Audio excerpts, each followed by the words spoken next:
Hi guys, it's Joy. Welcome back.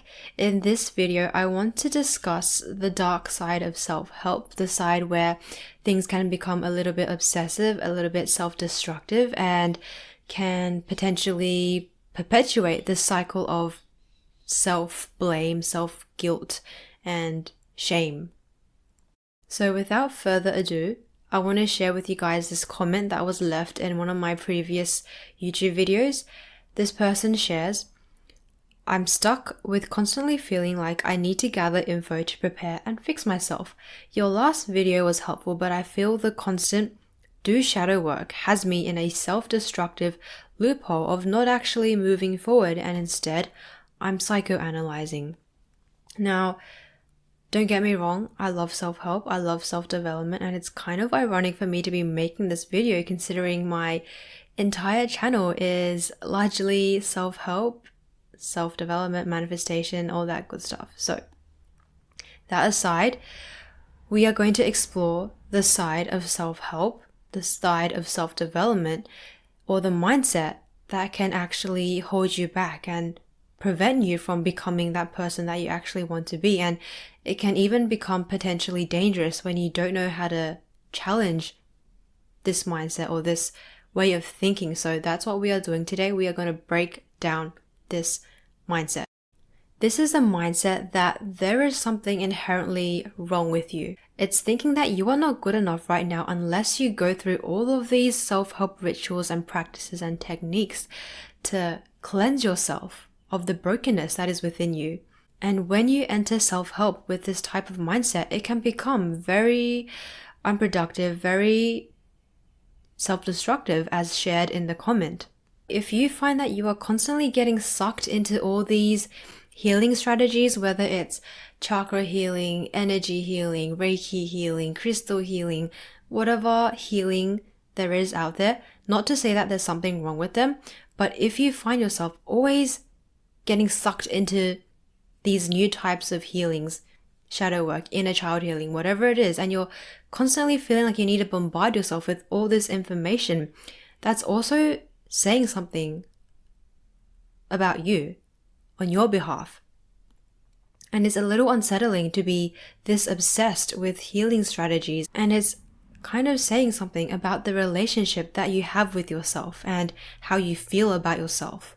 If you find that you are always obsessively trying to educate yourself with every healing strategy, every shadow work, every technique there is out there. So this brings me to my first point, and my first point is the fact that you are enough just the way you are right now. You are more than enough. You are not broken. You do not need to be fixed. Why do you need to fix something that isn't broken in the first place? It makes no sense. And if we go even deeper, why do you feel that there is something broken about you? Why do you feel that need to fix yourself in the first place? That's really shedding some light on the relationship that you have around yourself and this area of your life that you are trying so desperately to heal. And most likely, it's coming from a place of shame or guilt and feeling like you're not enough. Or even self-hate. It can even come from a place of self-hate and really hating, disliking yourself for who you are right now. But what I need you to realize is that you are just holding onto this illusion of being broken, when in actuality you are not. Just because you went through certain experiences, just because you have certain patterns or certain tendencies that might be deemed not healthy, that doesn't mean you are actually broken inside. Just because you feel broken doesn't mean you are actually broken. You have always been whole and complete, and that is a fact. So what you actually have to do is learn how to separate yourself from the feeling or the emotions that you are having. Because right now you feel broken, and that because you feel broken and you don't know how to detach your identity from that feeling of brokenness, you think you are inherently broken. So you have to learn how to make that distinguishment on your own. Otherwise, you are going to become entangled with all those experiences that you are having internally, and your sense of identity is going to be extremely fragmented. And this applies for emotions as well. If you are feeling angry, just because you feel angry doesn't mean you are the emotion anger itself, right? You have to learn how to separate yourself from the emotion, just like you have to learn how to separate yourself from the internal experiences that you feel on your own. And now you might also be wondering, how can the statement "you are enough the way that you are" coexist in this realm of self-help where everyone is trying to become the best version of themselves? Because if you're trying to become the best version of yourself, wouldn't that imply that the version you are right now is not enough? And therefore, you need to change. This is where making your intentions clear when you are pursuing self-help becomes very important. When you don't feel like you are enough, when you feel broken, when you feel like you need to fix yourself, you will consume self-help from this place of lack, from this place of not being enough. And that will only continue to perpetuate that cycle of not being enough, or feeling like you are broken and need to be fixed, whichever one it may be. And you are going to become very obsessive over seeing your flaws, picking out, micromanaging those little icks and traumas within you that you think you have, when really you should be celebrating your wins and your successes and your strengths. And when you become so obsessive over seeing your flaws, that honestly defeats the purpose of self-help, because self-help is meant to feel empowering. It's meant to allow you to live a life that feels more aligned with who you want to be. So if you need to be reminded again, the fact is you have always been enough. You will always be more than enough. That is a fact that no one can take away from you. And it is always there. There's no room for argument or debate there. You are more than enough. You are valuable. You are worthy just the way you are right now. But I also understand that you might not feel that way because you have attached your worth to something outside of you. Whether it's your progress, how much you have healed, how much you have grown as a person, how much you have changed as a person, how much trauma you think you have uprooted and healed. You might attach your worth to that in the self-help realm. So learn to detach your sense of worth from whatever you are going through, whatever you are experiencing right now internally. This is crucial. Otherwise, your sense of self, your sense of worth, your sense of identity is always going to be fluctuating, and that is not a very pleasant process or thing to go through, because it is very draining. It is very draining when you constantly doubt your self-worth.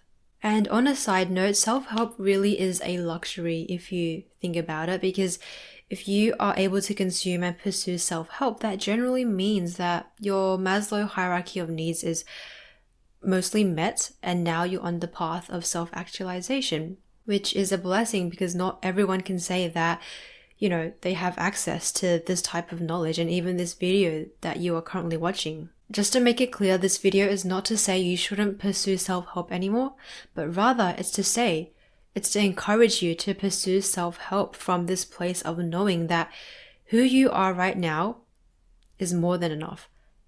You are not broken. You do not need to fix yourself, but you can choose to elevate yourself, because you recognize that there might be some patterns in your life that are unproductive and holding you back. And you can make that choice to improve that area of yourself in. Why? Because you love yourself, and because you deserve only the best for yourself. You deserve to become the best version of yourself. You deserve to feel your very best. That's why you choose to pursue self-help. That's why you choose to pursue, elevating yourself, leveling up yourself, reinventing yourself, whatever you want to call it. You're doing it for yourself, and you strive to do it because you want to live a happier life. You want to live a more peaceful life, a more joyous life, a more fulfilled life, because you deserve that and you recognize that and you love yourself enough for you to do that. It's a very subtle difference that I need you to be able to distinguish.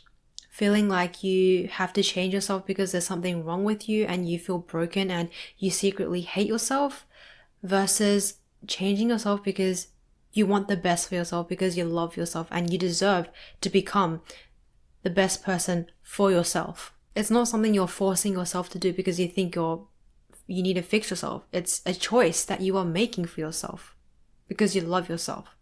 And I also want to briefly touch upon perfectionism. Everyone has perfectionism within us to some degree, and when you combine perfectionism with self-help, it can become a little destructive sometimes, because if you start to pick out all the flaws within yourself that you don't like about yourself and micromanage them and magnify them, and not very productive in the end. So accept that you are not perfect, I'm not perfect, none of us are perfect, and that is okay.